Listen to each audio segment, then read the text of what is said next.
how did you get here? It was Vincent, wasn't it? He led you here. When will he cease his meddling? But it's just as well. Luring you here also serves my purposes. Checkmate. Not yet. The time is not yet at hand. The time when all will be forgiven their sins. When the paradise we have long dreamed for will arrive. After the judgment and atonement, an eternity of bliss. Oh, Alessa, the world you wanted is nearly here.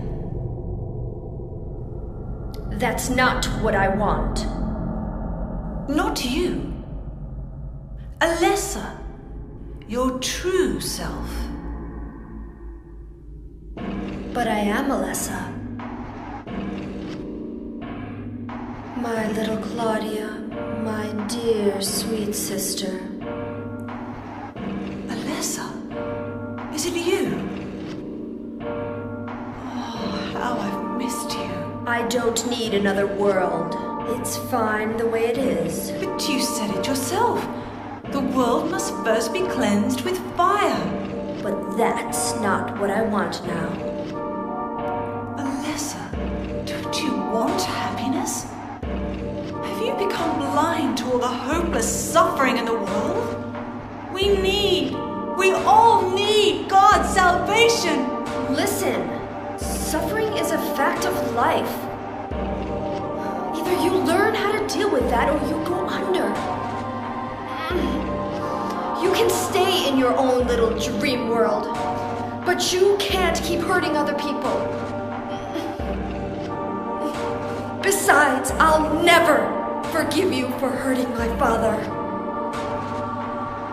I wish only for the salvation of mankind. But for that to happen, the world must first be remade. And for that, we need God.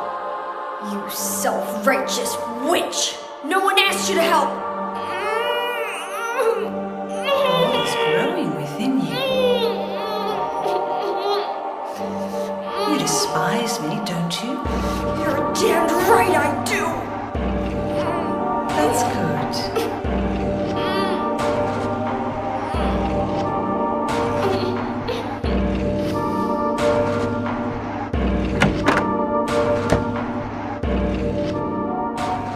Greetings, I am Solidus-Skully, and welcome back to Silent Hill 3. Final stretch of the game, and, well, yeah, this is pretty much it. Well, including this part, there's 2 more parts left to go, and this is the final area of the game. It serves as sort of the nowhere section of the game, I'd say. Yeah, we have a nice little church, but, as we all know, appearances can be deceiving. The reason why I'm making this part so short is mostly because, well, A, I've been very busy in life. As my rambly first take commentary will tell you, yeah, this is a retake because the original opening was shit. And, well, you know, we'll get to see some pretty heavy stuff, I'd say. And again, I mostly wanted to save a lot of my tangents for next time, so, again, I do apologize if this commentary is a little bit slapdash, but hopefully the next part will promise something better, as we dig through the last, I'd say the last meaty gameplay section of the level. Fuck me, this turned into a bit of a shit show, but anyway, gonna shut up for a little bit because this is a very poignant cutscene for more reasons than you might think. Dear God, please forgive me. I know I'll be put to death for the sins I've committed. And I'll go to my death gladly, and with a peaceful heart. But please, grant me just a small piece of your everlasting mercy. Let me see my child once within your golden gates. Deliver me not to hell, but to purgatory. Allow me to atone for my sins there. I'll stand within the very flames of redemption, no matter how they burn me. Forgive me for my wicked act of revenge. deliver the soul of my poor murdered daughter. Please, also care for the soul of the girl whose life I have taken. God, I am a child, trembling with fear as I stare at death. Soothe my tortured soul with your infinite mercy. Please, forgive me.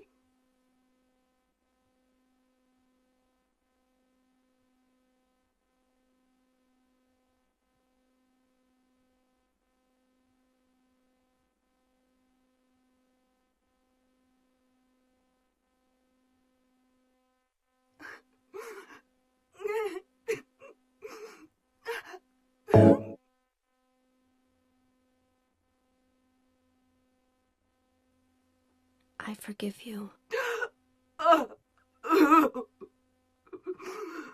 Thank you, Lord.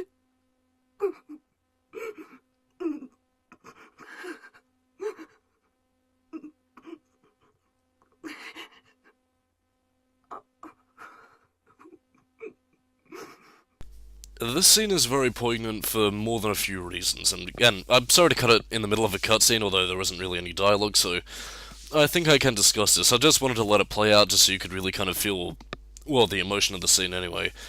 But there is something very, I guess very deep and meaningful, because this is one of the major points that contributes towards the possessed ending, which is not the ending we're going to be going for in this run-through, but it is an ending which is one of three, actually. And again, the significance of that, by choosing to forgive the woman or choosing to reject her.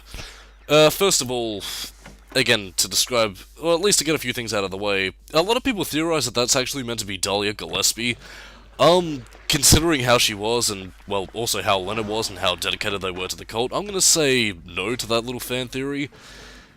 But again, as just some random stranger, I think it works for more than a few reasons. Again, and as far as tying it into the possessed ending with, you know, God and everything, again, by choosing to forgive her, you are doing this action as God. You know, and therefore, by doing so, this will push Heather towards the possessed ending. But I think the real symbolism in that is that, you know, by choosing to forgive her, you're taking that action, you know, an action that no human should ever have the right to choose. Therefore, it pushes you towards the possessed ending, and then, therefore, acting as a god means that Heather will be possessed by God, since that's what's growing inside her womb. I don't know, it's very, very intense stuff, man. And of course we found our Silent Hill 1 reference as we move the painting. Although actually I was doing some research into that, and apparently again, I don't know whether or not this is meant to be speculation or true or not, but those bloody footsteps you saw right there were meant to be Lisa Garland's, apparently. Or at least on a sort of symbolic level. If you couldn't tell already with, you know, the blood and rust, this is meant to be the nowhere portion of the game. Or at least in some way similar to Silent Hill 1's nowhere portion. And another fun fact, a little Easter egg. These pictures actually appear in Metal Gear Solid 3, in a location that I can't quite remember where exactly, but yeah, I think it's around about the point where you find Sokolov. Again, I might be misremembering that, but yeah. Apparently, Kojima was involved in Silent Hill even back then. Yippee. I might post some pictures up at the end of this video, or possibly just point it out as an Easter egg in Skully's Fun Fact of the Week in Christmas 2 years' time from now, if I ever get around to reviewing Metal Gear Solid 3, which I hope to do so. But anyway, reason for this short part is that, well, again, I mostly wanted to explain the God thing, and at the same time keep these parts decently concise because I'm a bit stingy on hard drive space at the moment.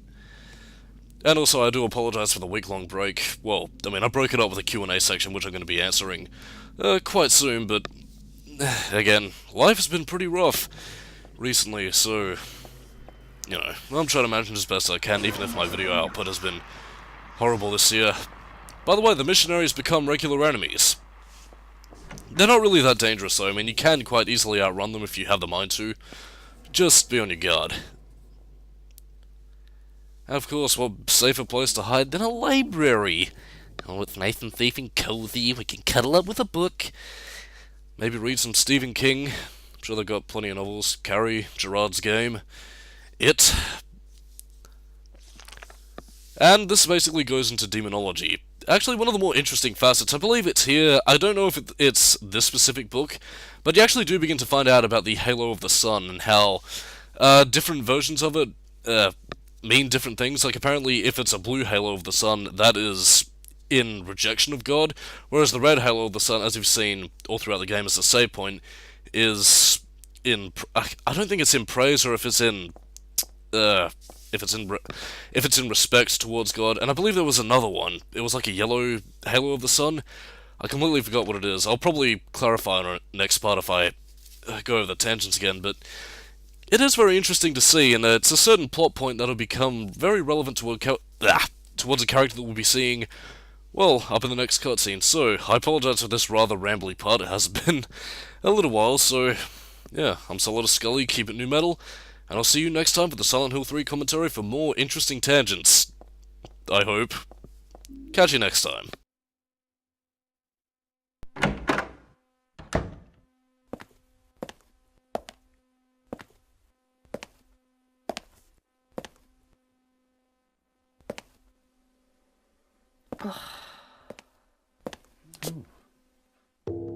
Hiya, Heather. You show up everywhere, don't you? You make me sound like some kind of unwanted pest. Well, who are you anyway? Haven't you realized that yet? Yeah, you're on Claudia's side. I told you not to put me in the same category as that mad woman. Well, you're pretty loony yourself. It's true. We believe in the same God. But I'm quite sane. So why did you help me out then? Was that also part of trying to resurrect God? It's not uncommon for people to worship the same God and still disagree. God? Are you sure you don't mean devil? Whichever you like. The point is that now I really am on your side.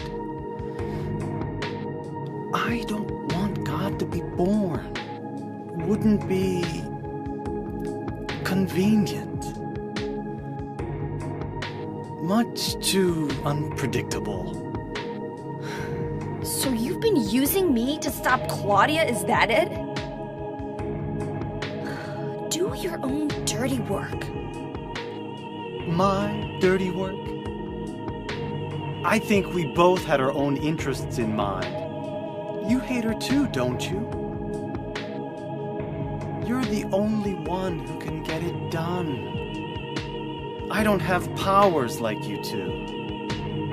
Besides, I always hated getting all hot, sweaty. Oh, really? I'm just looking out for myself. Everyone does it. Don't stand there looking so smug. You're the worst person in this room. You come here and enjoy spilling their blood. And listening to them cry out. You feel excited when you step on them and snuff out their lives. Are you talking about the monsters? Monsters? They look like monsters to you? Oh no. Don't worry. It's just a joke.